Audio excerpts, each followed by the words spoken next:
So this week with the whiteboard sessions, we're going to continue with the conversation that we had started last week where we were talking about these different ways that I help to educate and evaluate what I'm going to be doing with the massage for the athletes and clients with whom I'm working. And what we started with last time was looking at the days of recovery, and the two questions that we asked with that is, when is your next day of training in general, and then when is your next day of a specific style of training? So I was using the powerlifters for example, and I was saying, when is your next day for squats, for bench, or for deadlift? But we want to take that idea of looking at the general and also the specific when we look at the next part, which is the styles and variations of massage. And so what I did is I kept the days of time that they had for recovery before their next day of training or their next specific style of training. And then I wrote in just a couple examples for the styles of massage. We have neuromuscular, deep tissue, trigger point, cupping, IASDM, otherwise known as scraping, it's instrument-assisted soft tissue manipulation. And we want to look at what is the local recovery from these different styles and what is the systemic recovery. So if I have someone coming in and they have bench on Monday, I can get away with doing an upper body massage on them on Friday. You have roughly 72 hours before they're going to be going into their bench. But if I have someone who has a lot of issues with bench and they're going to be squatting on Sunday, and I do an intense full body massage with the intention of making sure that I'm including work on the upper body for their bench session, I could really mess them up systemically for their Sunday squat. So I've got to take all of that into consideration. And so what you want to do is start to get a rough idea, well, really not that rough, but a general idea of how long does it take to recover from the massage itself, both locally and systemically. And so I just gave some general timelines for some of these where a neuromuscular massage, depending on how intensely and how long you do the massage session, you're looking at anywhere from 48 to 72 hours of a recovery time. Where you're going to have like a 24 to 48 hour window where they're feeling kind of off, and that third day, feeling great. The deep tissue massage, you can go anywhere up to 5 days where you can be feeling sore and bruised and off. They're very intense massages.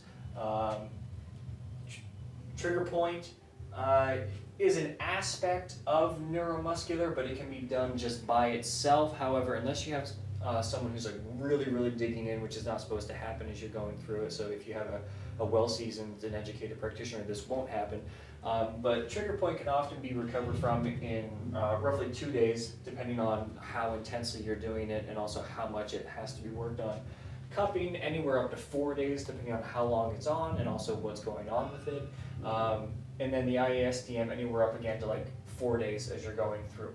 Now, this involves the inflammatory cycle that's happening. It also involves the effect just on the nervous system and how fatigued the individual is going to be coming out of this. This is not taking into account the amount of accumulation that they have. That's going to be their training state, so that's what we're going to be talking about next week, is taking those aspects into account, because that can have an effect on how long it takes to recover from these different styles, both lengthening or shortening, depending on what they're doing and how much it will help or hinder their recovery. Well, actually, it's not the best way to say that it helps or hinders. You can increase or decrease the recovery time. That's not to say that it helps or hinders the recovery process. It changes the body's reaction to it, and we have to take that into account. But that's coming up next week. But that's that first part. And now, granted, this is not all encompassing on massage styles. There's dozens and dozens of massage styles and variations that you can do. I picked the ones that I tend to use on a frequent basis, and granted, some of these are instrument assisted, but you can definitely do transverse or cross-fiber friction instead of IASTM. I think that the tool definitely assists and helps out quite a bit with it, but you would have a similar timeline that you'd be looking at for the recovery process and the days of recovery that would be needed, both locally and systemically when you're doing that one. You can't really have the same effect cupping being done manually, but these are the ones that I am using the most often when I work with athletes, there are some other things that get involved in there as well. But the point of it is that you want to take what you're using and start to get that rough general timeline on how long does it take for your clients to recover from the work you're doing in the way that you're doing it.